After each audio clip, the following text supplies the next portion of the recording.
Hettie, I'm aware that I'm keeping an eye on the clock, there's still an enormous amount to cover off. So, from maybe we should move on from How Not to Exclude Artist Mothers and Other Parents, which is available in all good bookshops now, and talk about the touring exhibition with the Hayward Gallery that this project has extended into. You Yeah, tell. so this still really in a way is a reaction to the research that I was doing back in 2020, kind of seeing where a lot of the problems were in this sector. And two of the problems that came out were that, as I've mentioned, people were getting this message that motherhood was not a subject for, was not motherhood was not an important subject for art, or that, to put it another way, that motherhood was not a subject for important art. And that also that there was no visibility of the artist mother as a cultural figure, that if you were an artist mother, you were seen as a hobbyist. You weren't taken seriously. You were seen as a kind of like almost a kind of comic figure. I think in part because mothers are seen as comic figures. We're not serious people. We're like some kind of, we're either cougars or we're haphazard like mummies. Um, and so the exhibition, acts of creation, acts of creation, art and motherhood, was really conceived to redress this. So in part, it's looking at how really interesting artists have engaged with motherhood, and I should say actually there have been a few exhibitions internationally that have looked at motherhood as a subject. But what's been really interesting, both in the exhibition that's done at the Trussardi Foundation in Milan and at the Louisiana Museum in Denmark, is that they look at the mother as a subject, whereas this is very much looking at motherhood from the perspective of motherhood. So the artists in the exhibition are either mothers or they're engaging with motherhood, as from the perspective of somebody that's like struggling with their fertility, for example, or going through IVF. So it's all from a first person perspective. It's not about my mother, it's about me as mother, or my struggle to become a mother. Um, so there's that. And then at the center of the exhibition, there's what I've called the temple, which is an entire room of self-portraits in all of which the artist identifies themselves in relation to motherhood, in some way. And it's really fascinating because I hadn't thought of it, but actually, until very recently, and really up until like people being more interested in photographing in selfies, there are very, very few self-portraits in which artists identify themselves as mothers. There's a few really famous historic ones. So there's a beautiful Elizabeth Louise Vigée-Lebrun self-portrait with her daughter Julie. There's a couple of them. There's a couple of Berta Morisot drawings or etchings. There's a Mary Beale self-portrait where she's holding a painting of her sons.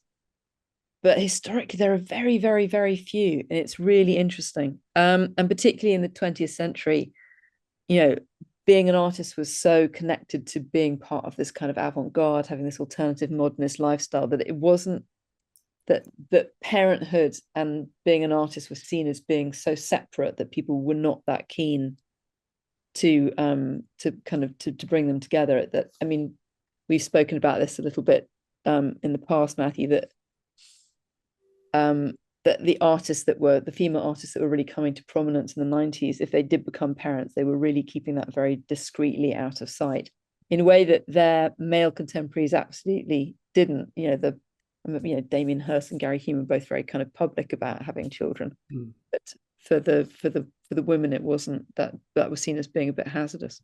Where can we? There's something I want to come back to, which I've put a pin in. You'll be very glad to hear. But before we do that, when can people see this touring exhibition?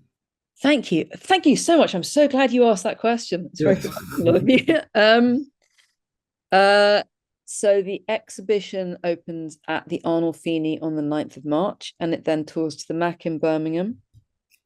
And so the Mac in Birmingham opens on the 22nd of June, goes to the Millennium Gallery in Sheffield in September, and then it opens at DCA Dundee in the spring of 2025.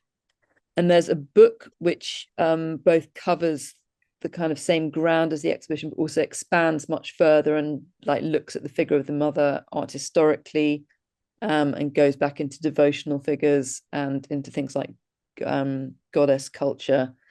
And that comes out in July from Thames and And Hudson. does that have a title? Yeah. It's the same title, but it's not a catalogue. It's more its own Okay, standalone. got you. It's called So, Creation on Art and Motherhood. thank you, Is there a thank you. reason And it's not on in London, Hettie?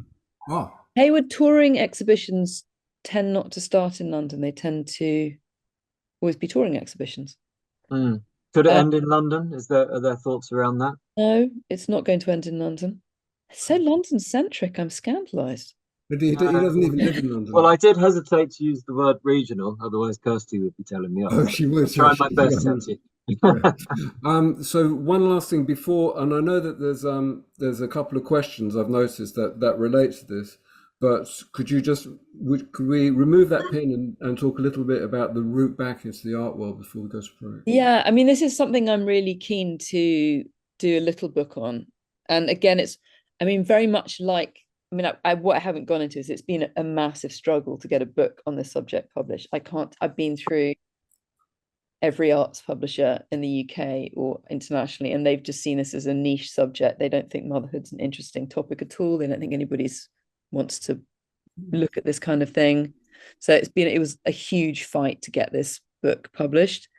And again, there's this subject which I think is really important, and it's not just to do with motherhood, it's to do with anybody that has to leave the art world for any reason. And I think, talking to the Contemporary Art Academy, I think I'm very much talking to this constituency to a degree, which is that if you leave the art world for any reason and you take 10 years out, and whether that's to be a caregiver, whether that's to earn money to support yourself and your family, whether that's for mental health issues, whether that's for physical health issues, whether that's because you've lost faith in the art world, whether that's because you've found God, or any other reason that you might legitimately leave the art world, there are very, very few routes back in, because the art world is so angled towards rewarding youth and towards supporting younger artists. So those really important things like residencies and careers, it is starting to shift a bit, but they are so directed towards, for example, people under 30 or people under 40. And I think particularly as somebody in your 40s or 50s or 60s, it's really hard to know how to get back in, and you lose a lot of your kind of currency as a middle-aged person in the art world anyway, even if your career is going fairly well. And so to do that, to come in cold, is really tricky. So I'd really love to do a little handbook about how to get back into the art world